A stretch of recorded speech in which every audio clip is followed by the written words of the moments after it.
Halo semuanya, perkenalkan nama saya Rafaela Daramika Dwi Esti, peserta Latsar Angkatan 59 Kelompok 4 dari Dinas Kesehatan khususnya UPT Puskesmas Pondok Benda, Kota Tangerang Selatan.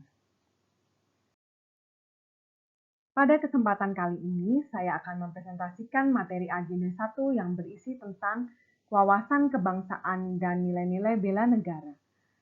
Kemudian, analisis isu kontemporer, lalu kesiapsiagaan bela negara.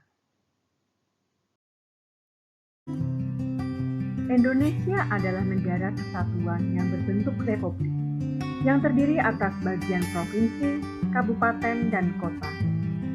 Indonesia juga mengakui pemerintahan daerah yang bersifat khusus dan istimewa, seperti daerah istimewa Yogyakarta dan Nanggroe Aceh Darussalam.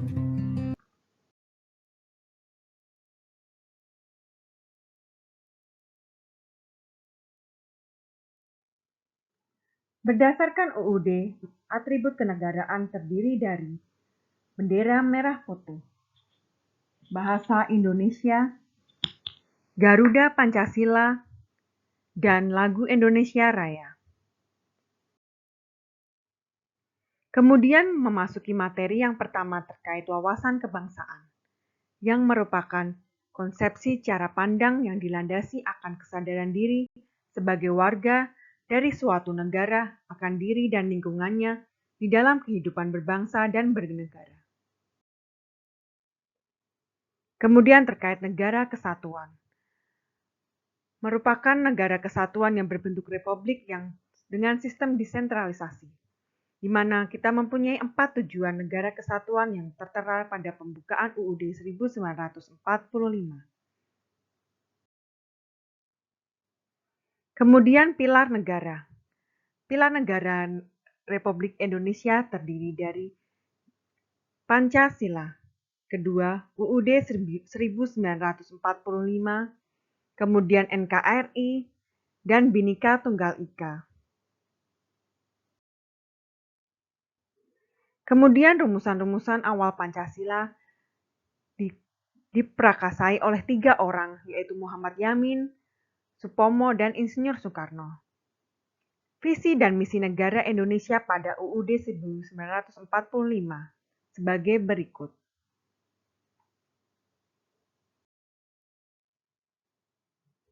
Kemudian NKRI. Berdirinya NKRI diawali dengan peristiwa proklamasi kemerdekaan Indonesia pada tanggal 17 Agustus 1945 oleh Insinyur Soekarno dan Muhammad Hatta.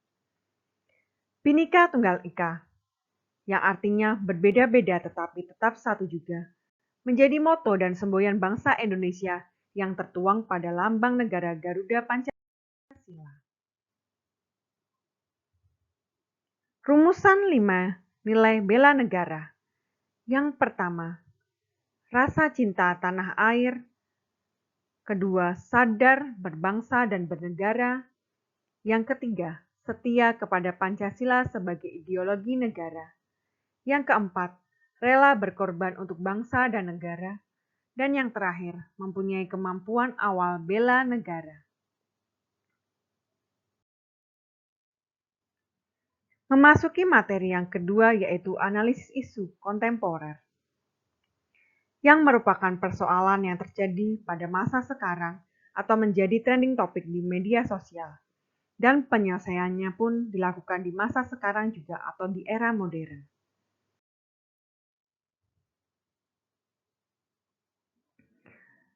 Perubahan lingkungan strategis pada isu-isu kontemporer, yaitu konsep perubahan, sesuatu yang tidak bisa dihindari atau selalu waspada dan gunakan hati nurani dan akal sehat.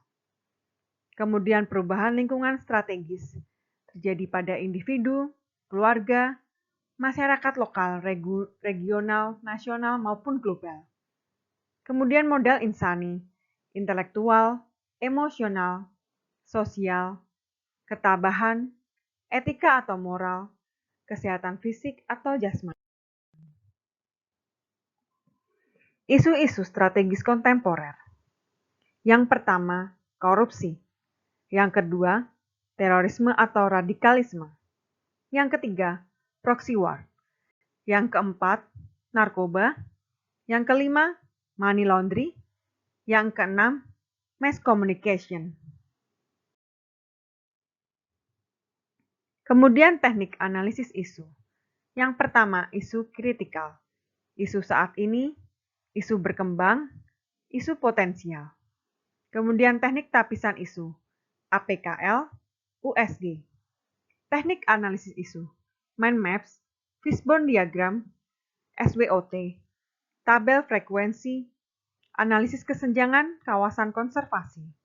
Kemudian kemampuan menetapkan isu, yaitu environmental scanning, problem solving, dan analisis.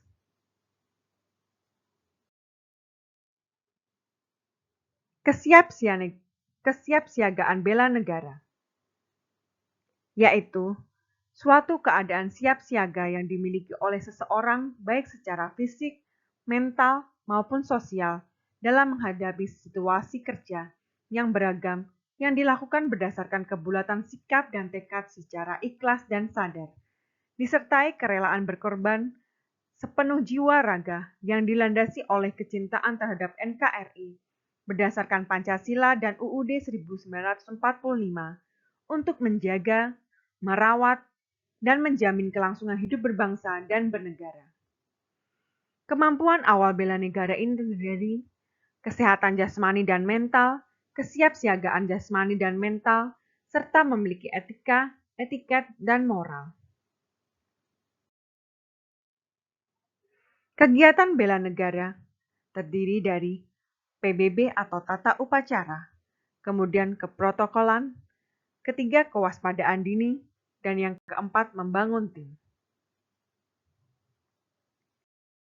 Berikut yang bisa saya sampaikan. Terima kasih atas segala perhatiannya. Semoga bermanfaat bagi kita semua. Terima kasih.